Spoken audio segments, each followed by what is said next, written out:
Hey everyone, it's Matt here with Nightrun Studio, and in our last video, we set up a Metroidvania-style minimap.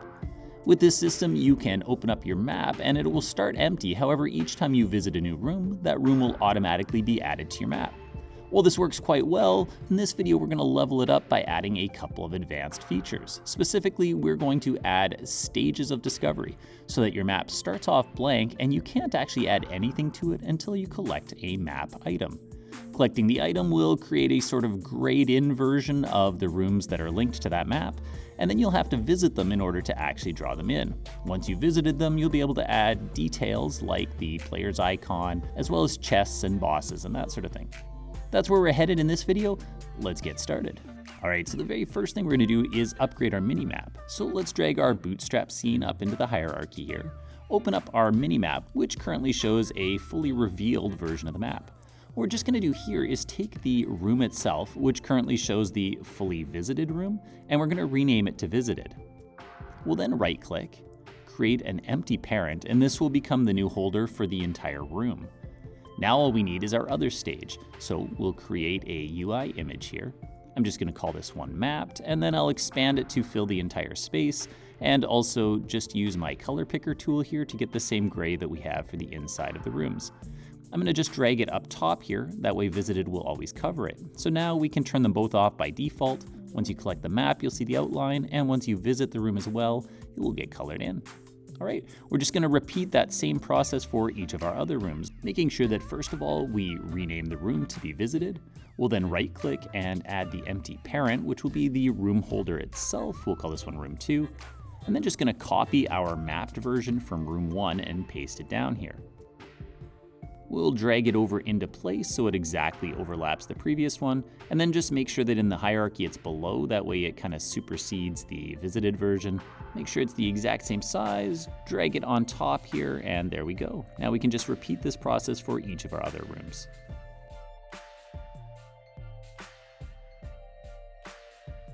Okay, so with that done, we can now click on our minimap, and you'll notice that it's now linked to all of the visited versions of the rooms. That's obviously not going to work, so I'm just going to grab each of the new room 1, 2, etc. and make sure to drag each of those in here. At this point, let's just open up our minimap system for a moment. We're actually going to keep this mostly intact, but we'll be making a few little changes. For instance, our dictionary will no longer hold just string, the name of the room, and the rect transform, as now we're going to need to pass along a little more data, like what stage of mappedness is the room. Also, which icons are we turning on? So we'll need a slightly more advanced data structure for that. The other thing is right now we've just got the ability to reveal a room, which shows it in its entirety. We're going to want to add two methods here, one for when we first map the room and another for when we actually visit it. We'll get to that in just a second. Let's begin though by creating that data structure for each of our rooms. Back in Unity, I'm just going to head to my minimap folder that we created last time, and I'm going to create a new model behavior script, and we're just going to call this one minimap room. I'm then just going to actually shift click all of my rooms and add the component at once to all of them. Now, as usual, we'll get rid of the start and update methods, and the first thing that each room is going to need to know is what state it's in. So we're going to create a public room state variable here, which we'll call state. We're going to make this one a property, which just gives it a little extra protection, making it so that other scripts can get it, but it can only actually be set within this script, so we don't get other scripts accidentally writing to it.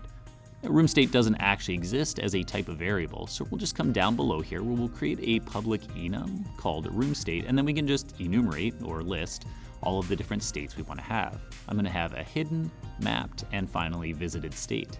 Next up, we're going to need 3 serialized fields. The first is going to be for our rect transform.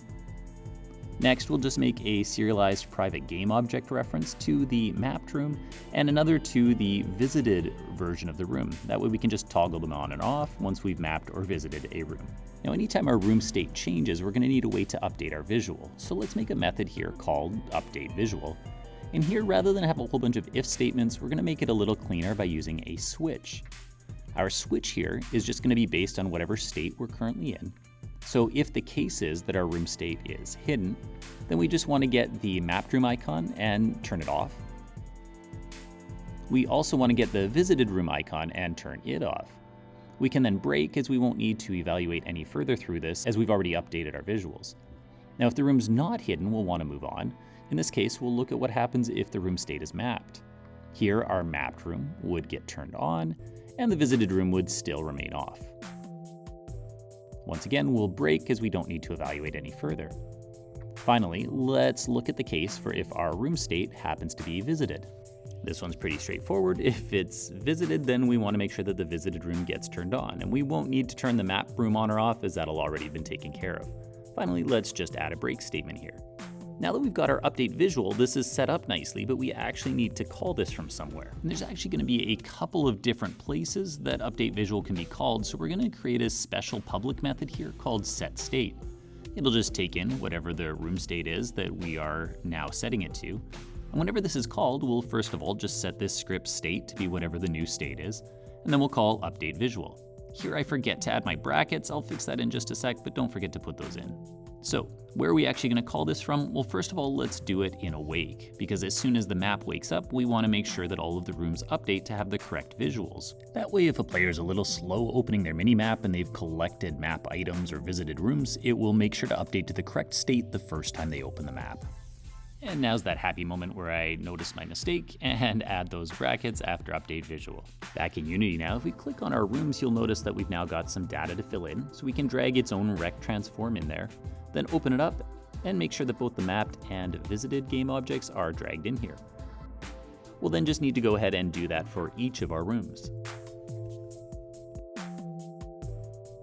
Now, if you want to at this point, you could run a test. It's not going to show much though, as it's just going to be an empty map, and the only thing that will have changed is that now when we enter a new room, it's doing nothing.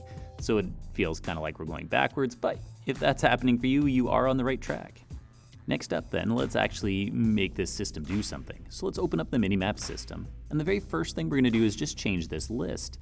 We're no longer going to want to just have a list of game objects. We actually want to be able to talk to the minimap rooms that are on the rooms, so we'll just change the list type. We'll also come down to our dictionary, which will also change so that it's now going to have both the room names as well as the minimap room that's attached to them. It no longer makes sense to call this room positions, so let's just call it room data now. Now then, in our awake method, we'll still register the minimap system, but we'll change this name here from room positions to room data, and we'll need to initialize that with a minimap room instead of a game object. Then, down in our for each loop, we're just going to loop through each minimap room that happens to be in our rooms array. We no longer need to turn the objects off, as that's handled in minimap room itself, and we also aren't going to need to find the rect transform on the object, as that data is provided by the minimap room. That said, we need to rename this as it's now room data, and rather than just adding the room name and transform, we're going to add the room name as well as the room itself. I like to keep things trim here, so I'm going to get rid of those curly brackets, but you can keep them if they make more sense to you. At this point, we do still want to turn off the player icon. Now next is the method we already have for revealing the room. I'm actually going to change the name to visit room, as it will be upon visiting the room that we reveal it. Now this first part will more or less stay the same, except that we just need to make sure our dictionary name matches the new naming. And we're no longer going to be passing out a room transform, so let's just change that as we're going to be passing out an actual room, the minimap room. Once again, we'll still do a debug warning if it can't find the room. We'll just change that to say that it couldn't find the minimap room. And again, down below, we no longer need to turn the game object off, as that's being handled in the minimap room. Now, one thing we do need to do here is decide whether the room's state needs to change when we visit it. So we're just going to ask, has the room been mapped yet? If it has been mapped, then we'll set the room state to now be visited. That way, if we visit a room but it hasn't been mapped yet, we won't actually change anything on the minimap except for the player icon. Down below here, we'll make sure that the player's icon is turned on, and then the only other change is that now, because we don't have this room T anymore, we're just going to set the player's icon's local position to be equal to the room's transform local position. All right, now we just have to add a method for that in-between step before the visiting can happen, where we actually collect a map. We'll call this one map rooms, as generally when you find a map, it'll have a list of multiple rooms. So whenever we collect a map, we'll pass in a list of names, and we're just going to do a for each loop here to loop through all of the names in that list. In each case, we'll see if our room data dictionary actually has a value for it. If it does have a value for a room of that name, then it will pass out the minimap room attached to it, which we're just going to call room. Now, first of all, let's account for if it can't find that. In that case, we'll continue, meaning it'll just skip this entry and go on to the next one. That said, if it does find the room, then it will tell that room that it needs to set its state to now be mapped. Now back in Unity, we will find that there's an error coming from our room service at this point, and that's just because we changed the name from reveal room to visit room. And so if we head into our room service, we just need to make sure that anytime we enter a room, we're calling visit room instead of reveal. With that done, our system is set up. We just need a way to actually trigger the mapping process. And for this, we're going to tie it into our loot system that we did earlier on in the series. So here, I'm just going to grab my old loot prefab and drag it in. My icon is strangely small for some strange reason, but don't worry, we're not going to be using this one anyways. So first of all, if we take a look at our loot, you'll notice that it currently just has a scriptable object which says what this item is. Currently, we've got a whole bunch set up for different spells. What we're going to do here now is just make a new type. Now, all of our collectibles are based on this scriptable object here. This just sets up a base structure so that every collectible in the game, whether it's a spell or a map or an item, has a name, as well as an icon and an item sprite. The icon will be important later when we create an inventory. They also have an abstract method, which is just what should happen when you collect it, and it passes along a reference to the player. So now then back in Unity, let's harness this by creating a new mono behavior script, and we're just going to call this one map collectible SO. We can get rid of our start and update methods, and this one will not be inheriting from mono behavior as it's going to be inheriting from our collectible SO. Again, this just gives it access to all of the variables and information that belong to that collectible. We're also going to add a create asset menu label here. Our menu name is just going to be collectible, and then we'll have a submenu called map. This will just create a drop-down menu in Unity that allows us to easily create these scriptable objects. Now, the first thing we're going to need here is a public list of strings, and this is just going to be the names of the rooms that we want to reveal when we collect this map. Now here in collectible SO, you can see that we already have access to this collect method, and since it's abstract, we need to make sure that we are also calling it here in our map collectible. So we will override that abstract method using the same name, and again, it does give us a reference to player, which just comes with the abstract method. So whenever the player collects one of these maps, we just want to first of all talk to our minimap system. So we'll do this by going to our service locator and asking it to get the minimap system for us. That allows us to talk to the minimap, so now we can just call that map rooms method and pass along our list of rooms that we want to reveal. Also, since we're currently in a room, we're going to want to make sure that we mark that room as visited. So we'll tell the minimap to visit the room, and here we'll just ask our scene manager to get the active scene, meaning the one we're currently in. And specifically, since we need a string here, we're going to want to get its name.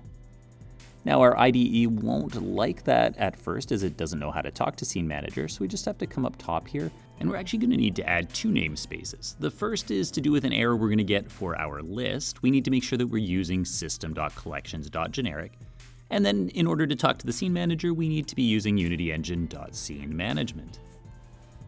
With that done, we're ready to create our first map scriptable object, so we can right-click, go to Create, and there should be a Collectibles option with a map subsection. I'm going to call mine Map 1. I'll use that as the item name. We'll skip these icons and item sprites for now and just go to the rooms to reveal. Here, you're just going to want to type in the exact name of the actual scenes that you want to open, in my case, Room 1 and Room 2. And now we can go ahead and fill in those sprites. Now the icon is actually just something that's going to show up in an inventory, which we'll add later on in this series. However, for item sprite, we're going to need an actual sprite here. Now if we go into our sprites folder, we can actually open up the Fantasy Minimal Pixel Art GUI by Edahoshi that we downloaded for an earlier series. In here, I'm just going to use these menu icons as there's one that kind of looks like a map. Now, just because I haven't set it up yet, I'll just show you what my settings are. I'm using 16 pixels per unit, like for everything in this project. We want to set it to point no filter so it's not blurry and get the right color, so we'll use the 32-bit format. Here I've got the map, and I'm just going to name it so it's easier to find, and then apply those changes. Now then, if I go back to my map 1 scriptable object, I can just search in map here, and then we can add that in as the icon, and I'm going to use it for icon and item sprite for now as I don't need a special one for my inventory. All right, now we can go to our loot object, and here where we have the collectible SO, we can just drag our map 1 in there.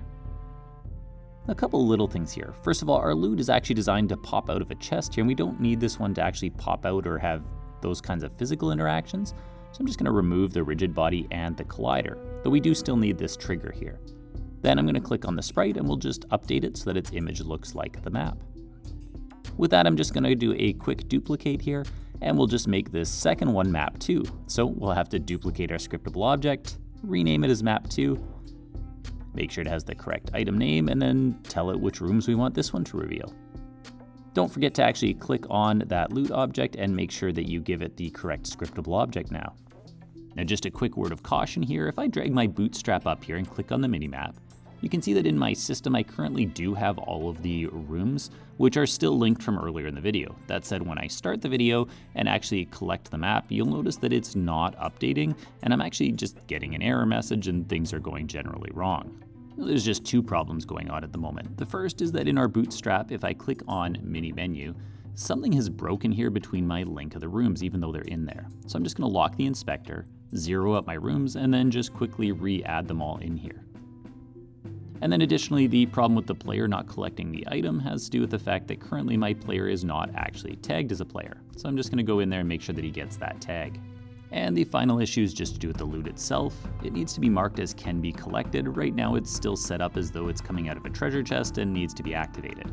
With that done, we can remove our bootstrap, and finally, this will be working. Now at last, when I get in the game, I can collect the first map, and when I look, I have a mapped and visited room. When we get the second map, it maps those rooms as well, and each time I go to a new room, it is in fact filling in the details for that room, including this room here, which has a chest, and the chest shows up there. Alright, that's working much better, and we've now got a slightly more advanced version of our map. Hope you found this one helpful, and I hope to see you in the next video. Until that time though, this is Matt with Nightrun Studio. Cheers.